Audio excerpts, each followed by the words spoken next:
Assalamualaikum warahmatullahi wabarakatuh. Waalaikumsalam warahmatullahi wabarakatuh. Selamat pagi anak-anak. Bagaimana kabarnya hari ini? Alhamdulillah baik, Bu. Alhamdulillah. Baiklah, sebelum kita masuk ke materi, ada baiknya kita berdoa terlebih dahulu. Silakan Wulan pimpin doanya. Berdoa.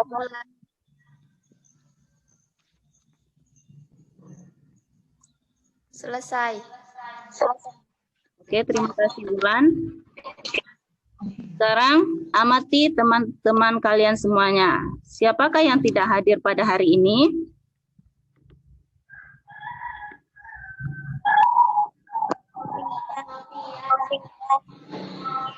Nah, Novia. Novia kemana?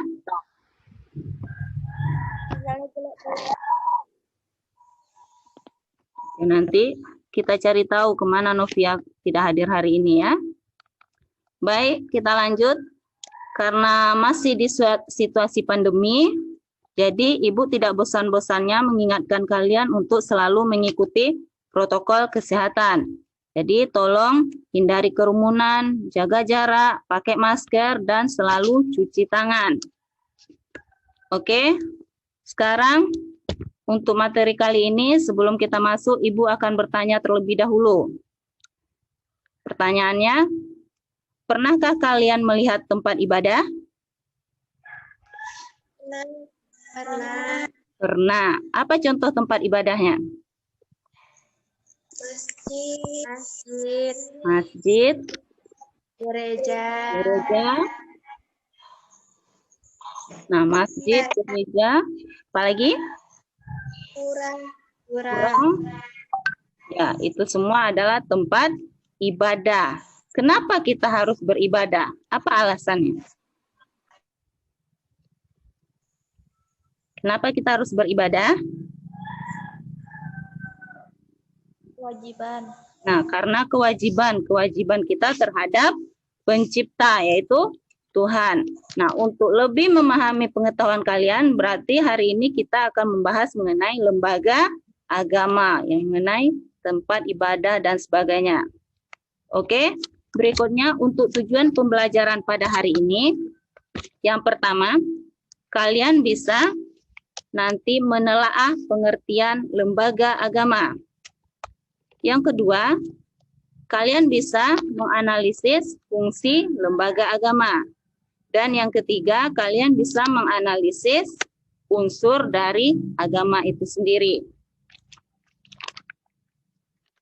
Berikutnya, kegiatan kita pada hari ini. Yang pertama, nanti Ibu akan menampilkan PowerPoint. Jadi tolong diamati PowerPoint yang Ibu tampilkan tersebut. Setelah diamati, apa informasi yang didapatkan dari pengamatan tersebut? Berikutnya, kalian akan Ibu berikan LKPD, tolong dikerjakan LKPD tersebut, dan setelah selesai nanti akan kita presentasikan.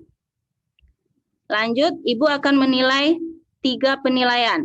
Penilaian sikap, bagaimana kalian bersikap.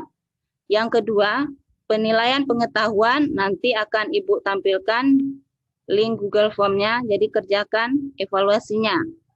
Dan yang ketiga, penilaian keterampilan, itu bagaimana cara kalian mempresentasikan nantinya. Nah, untuk melakukan kegiatan hari ini, kita akan menggunakan model pembelajaran PBL, Problem Based Learning. Jadi, Ibu akan memberikan suatu permasalahan, kalian akan memecahkan permasalahan tersebut. Bisa dipahami? Bisa dipahami semuanya?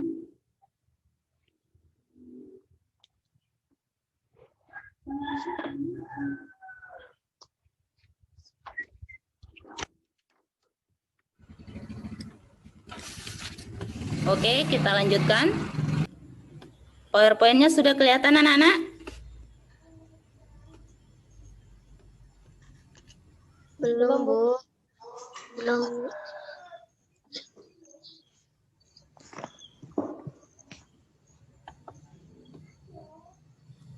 Sudah? Sudah, Bu. Oke, sekarang kalian amati PowerPoint berikut ini. Kita membahas lembaga sosial bagian lembaga agama.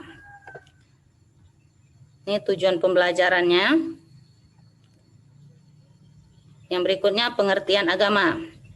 Pengertian agama merupakan suatu institusi atau lembaga penting yang mengatur kehidupan rohani manusia. Sedangkan lembaga agama adalah sistem keyakinan dan praktek keagamaan dalam masyarakat yang telah dirumuskan dan dibakukan. Bisa dipahami? Bisa. Oke, kita lanjut fungsi lembaga agama, lembaga sosial agama. Yang pertama sebagai pedoman hidup manusia, yang kedua sebagai sumber kebenaran, dan yang ketiga sebagai tuntunan prinsip benar dan salah untuk menghindari perilaku menyimpang. Berikutnya, unsur agama ada kepercayaan agama, simbol agama, praktik agama, umat agama, dan pengalaman keagamaan. Kita masuk yang pertama, kepercayaan agama. Jadi, contohnya ada Sunda Wiwitan. Ini adalah kepercayaan yang dianut oleh sekelompok masyarakat Sunda sejak ratusan tahun yang lalu, bahkan sebelum Hindu dan Buddha masuk ke Indonesia. Ajaran Sunda Wiwitan sudah ada dan berkembang dalam masyarakat. Pada era modern sekarang, itu masyarakat Sunda Wiwitan bisa ditemukan di kawasan Kanekes, Banten, Kampung Naga, Cirebon, Cigujur, dan Kuningan. Bentuk yang kedua ada kejawen. Ini juga kepercayaan agama. Adalah sebuah kepercayaan yang dianut oleh masyarakat Jawa sejak lama. Masyarakat Jawa tetap menjalankan agama utama yang dianut, menjalankan perintah dan larangannya, namun tetap melaksanakan adat dan perilaku sebagai pribumi Jawa yang taat dengan leluhur. Penganut kejawen selalu mengatakan bahwa kepercayaan mereka bukanlah agama, meski memiliki beberapa tradisi yang menjadi ciri khas sebuah agama. Itu tentang kepercayaan agama. Jadi ada dua, Sunda Wiwitan dan kejawen. Berikutnya simbol agama. Contohnya simbol berupa jangkar. Ini berakar dari kekristenan mula-mula dan dianggap sebagai simbol untuk agama Kristen. Namun, agama lain juga menggunakan jangkar untuk mewakili keyakinan yang tak tergoyahkan. Simbol ini dapat ditemukan dalam berbagai bentuk, tapi selalu menggabungkan banyak komponen iman Kristen, termasuk salib, lumba-lumba, perahu, dan ikan. Bisa dipahami sampai di sana? Bisa, Bu. Nah, kita lanjut. Simbol yang kedua itu tentang simbol bulan sabit dan bintang. Ini simbol bulan sabit sederhana dengan bintang adalah simbol religi yang paling dikenal untuk iman Islam. Berarti ini yang menggunakan adalah umat Islam. Ditemukan di bendera sejumlah negara dengan populasi Islam besar seperti Turki dan Pakistan. Simbol ini mewakili jalan hidup bagi Allah. Bila simbol ini berwarna hijau atau digambarkan dengan latar belakang hijau, gambar tersebut membawa iman yang lebih kuat lagi kepada Allah, karena hijau adalah warna resmi untuk Islam. Yang berikutnya ada simbol cangkang kerang. Umumnya ditemukan di pantai di seluruh dunia. Namun, kerang ini memiliki makna kuat bagi kepercayaan Hindu dan Buddha. Juga dikenal sebagai cangkang sangka atau cangkang telur. Cangkang kerang mewakili kekuatan iman dan biasa digunakan dalam ritual keagamaan. Suara yang dibuat dengan meniupkan kulit kerang dikatakan mengusir roh jahat dan diyakini mewakili kehidupan. Kita lanjutkan. Yang berikutnya tentang praktik keagamaan. Jadi contoh untuk umat Islam, praktik keagamaan ada yang bersifat vertikal dan ada yang horizontal. Yang vertikal contohnya puasa, sholat, dan berdoa. Sedangkan yang horizontal itu adalah tolong menolong. Kita lanjut, yang berikutnya umat agama. Umat agama, ada agama Islam, ada Kristen, Hindu, Buddha, Konghucu, dan Katolik. Yang berikutnya pengalaman agama. Pengalaman yang membawa manusia percaya akan adanya Allah, merupakan pengalaman agama. Oke, sekian, terima kasih. Nah, dari PowerPoint yang Ibu tampilkan, apa informasi yang kalian dapatkan?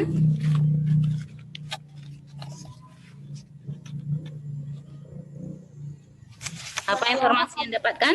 Yang pertama, bahwa agama merupakan suatu lembaga atau institusi penting yang mengatur kehidupan rohani manusia. nah, boleh ulang. Ada yang mau menambahkan lagi? Informasi apa lagi yang didapat dari PowerPoint yang Ibu tampilkan?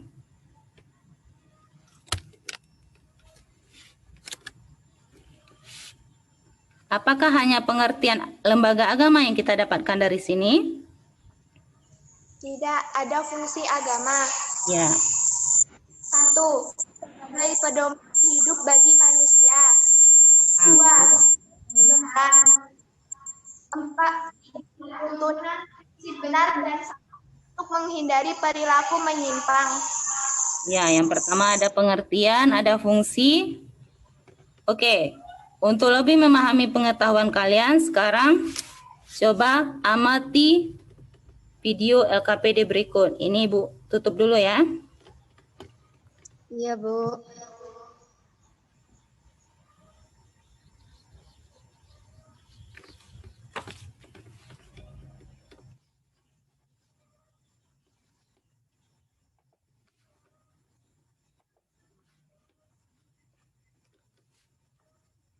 Sudah kelihatan videonya? Halo?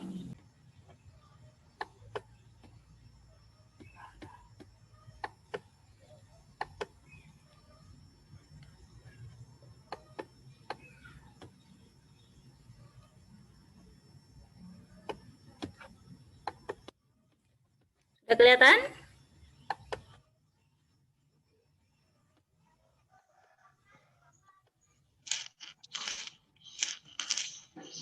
Ya? Sudah, Bu. Oke, tolong amati video ini ya. Yang pernah mengguncang Indonesia. Koran Sindo, Rabu, tanggal 18 April tahun 2018 pukul 7 waktu Indonesia Barat. Kerusuhan massa pernah terjadi di beberapa daerah di Indonesia. FOTOIST. Kerusuhan atau huru-hara terjadi ketika sekelompok orang berkumpul bersama melakukan tindak kekerasan terkait perlakuan yang dianggap tidak adil ataupun sebagai upaya penentangan terhadap sesuatu. Penyebab kerusuhan beragam mulai buruknya kondisi ekonomi, penindasan pemerintah terhadap rakyat, hingga konflik agama atau etnis. Berikut ini kerusuhan yang pernah mengguncang Indonesia. Sebelumnya bagi sahabat yang belum subscribe, silakan klik tombol subscribe dan tombol lonceng agar tidak ketinggalan video menarik lainnya. Dan itu gratis. 1. Kerusuhan Sampit. 3 tahun setelah kerusuhan Mei tahun 1998, sebuah kerusuhan baru hadir. Di Kalimantan Tengah terutama kota Sampit, kerusuhan antara dua kubu etnis berakhir dengan mengerikan. Setidaknya ratusan warga meninggal. Penyebab dari kerusuhan antara etnis Madura dan Dayak ini masih simpang siur. 2. Kerusuhan Sambas. Selain di Sampit, di Kabupaten Sambas, Kalimantan Barat pun sempat terjadi kerusuhan berdarah. Bahkan di sini korban yang jatuh pun memasuki angka ribuan. Hampir sama dengan kerusuhan di Sampit, kerusuhan Sambas yang terjadi pada tahun 1999 ini disebabkan oleh pergesekan antara suku pendatang dengan suku pribumi, yaitu antara suku Melaku dan Dayak dengan suku Madura. 3. Kerusuhan Poso. Kerusuhan Poso adalah rangkaian kerusuhan yang terjadi selama 3 gelombang. Kerusuhan pertama terjadi pada 1998 hingga berlanjut di 2000 sebanyak 2 kali. Kerusuhan ini membuat stabilitas di Poso dan kota sekitarnya jadi anjlok.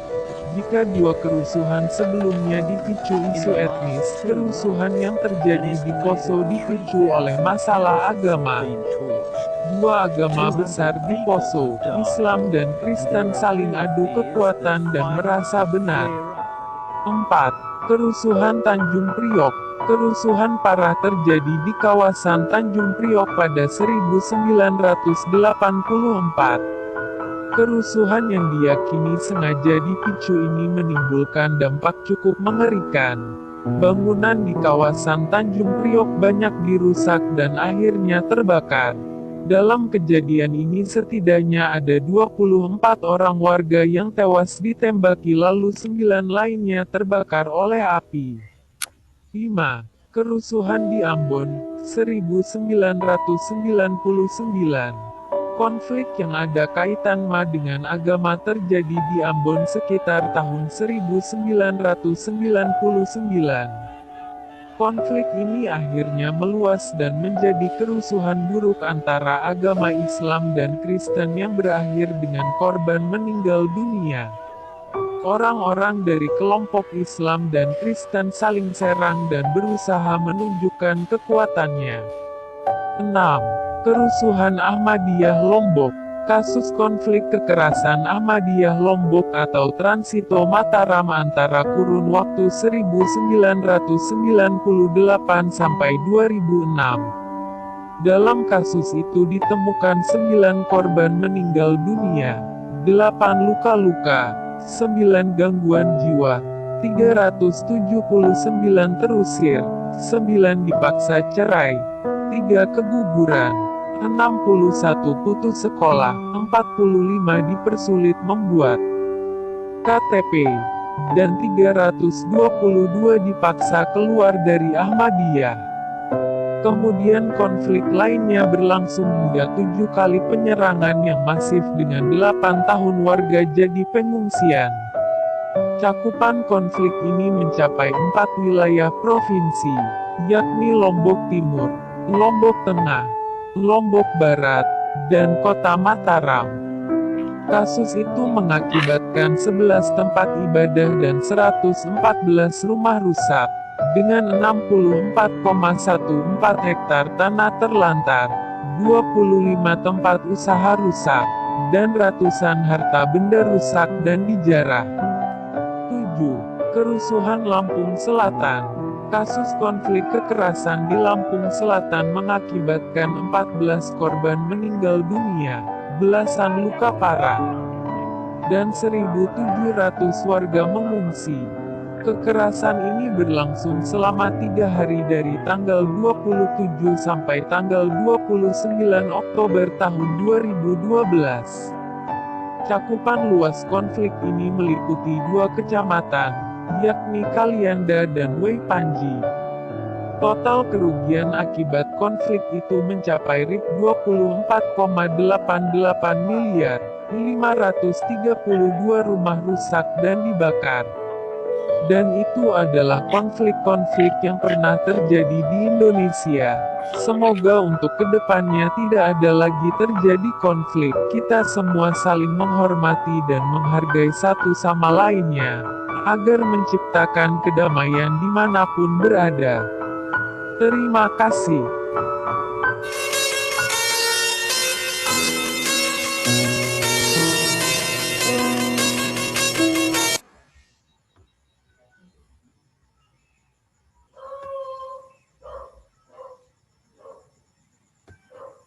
Oke, setelah diamati video tadi, apa informasi yang kalian dapatkan? Video tadi membahas tentang apa?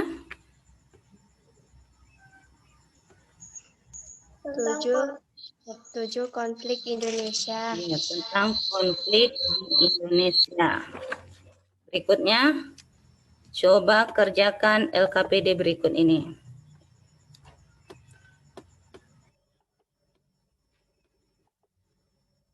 Sudah kelihatan LKPD-nya? Sudah, Bu. Nah, langsung kalian kerjakan LKPD ini. Nah, untuk mengumpulkan data, kalian bisa mengumpulkan data untuk menjawab pertanyaan ini diambil dari berbagai sumber, baik itu internet, buku, atau sumber lain yang relevan. Silakan dikerjakan, Ibu kasih waktu 5 menit untuk mengerjakan LKPD. Bisa dipahami? Bisa, Bu. Oke, terima kasih.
Sudah selesai, anak-anak?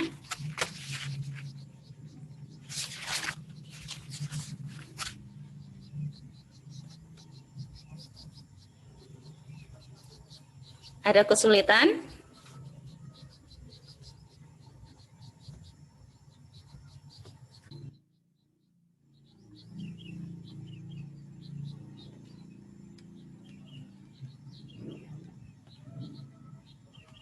Sudah selesai? Sudah, Bu. Nah, sekarang mari kita presentasikan hasil kerjanya. Yang pertama, soal pertama, siapa yang akan menjawab? Saya, Bu. Oke. Silakan jawab soal yang pertama.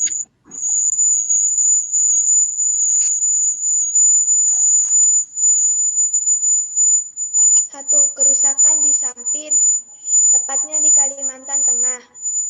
Kemudian kerusakan di Sambas, Kalimantan Barat. Kemudian kerusuhan di Poso. Kerusuhan Tanjung Priok. Kerusuhan Ambon. Kerusuhan Diah Lombok. Dan juga kerusuhan Lampung Selatan. Oke, jadi permasalahannya adalah berupa permasalahan konflik agama, berupa kerusuhan-kerusuhan. Ada lagi yang ingin menambahkan? Cukup bisa dipahami? Nah, kita lanjut yang kedua. Soal nomor 2, siapa yang mau menjawab? Saya, Bu. Nah, oke, soal nomor 2. Faktor penyebab buruknya kondisi ekonomi masyarakat, etnis dan budaya yang beraneka ragam, adanya konflik. Ya, boleh. Ziza, sebelum Ibu betul salahkan, apakah ada yang mau menambahkan?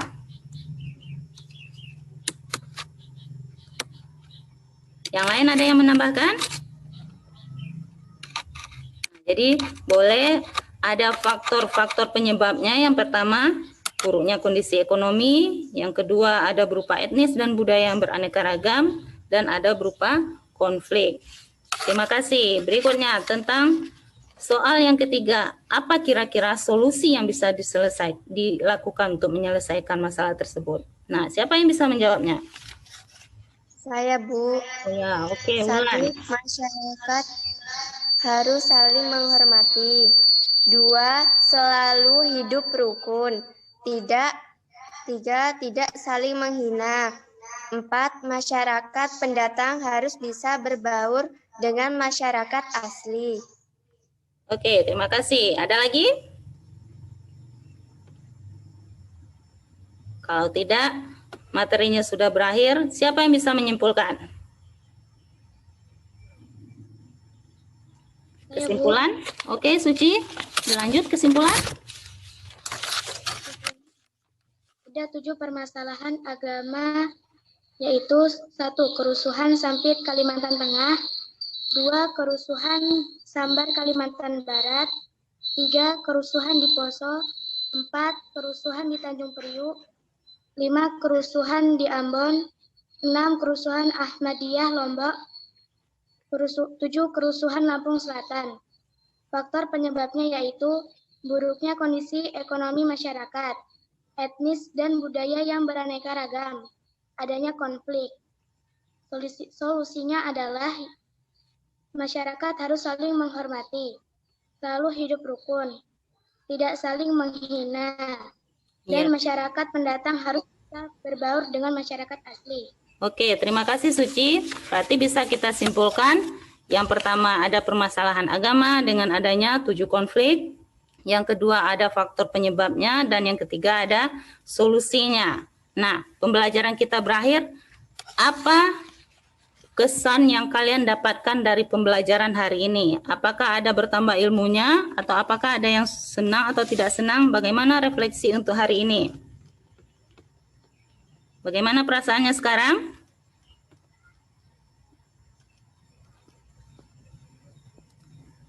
Untuk refleksi hari ini tentang permasalahan yang kita dapatkan, yaitu tentang lembaga agama.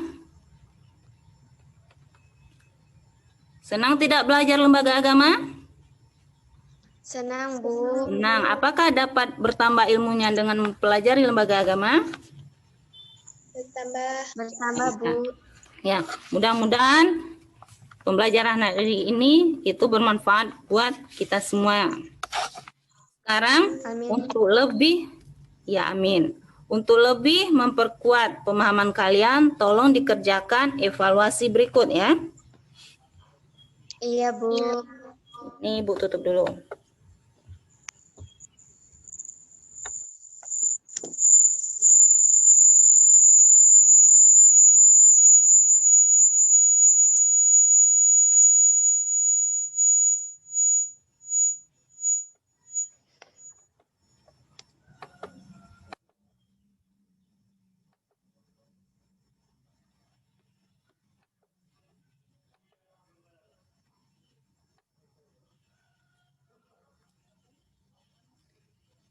Nah, ini soal tentang evaluasi lembaga agama. Jadi soal ini sudah ada di link Google Form-nya. Nanti kalian kerjakan soal ini. Ibu kasih waktu sampai batas jam 11 siang ya. Jadi harus masuk ke link sampai jam 11 siang. Bisa dipahami anak-anak? Bisa, Bu. Nah, ini linknya. Link yang ini tadi ya, yang sudah Ibu share tadi. Oke, terima kasih anak-anak. Pembelajaran kita hari ini telah berakhir. Untuk rencana tidak lanjut, pada pembelajaran berikutnya silakan kalian pelajari tentang lembaga politik. Nah, pembelajaran kita selesai. Kita ucapkan alhamdulillah. Marilah kita tutup pembelajaran hari ini dengan berdoa. Silakan Fadil pimpin doanya. Berdoa dimulai.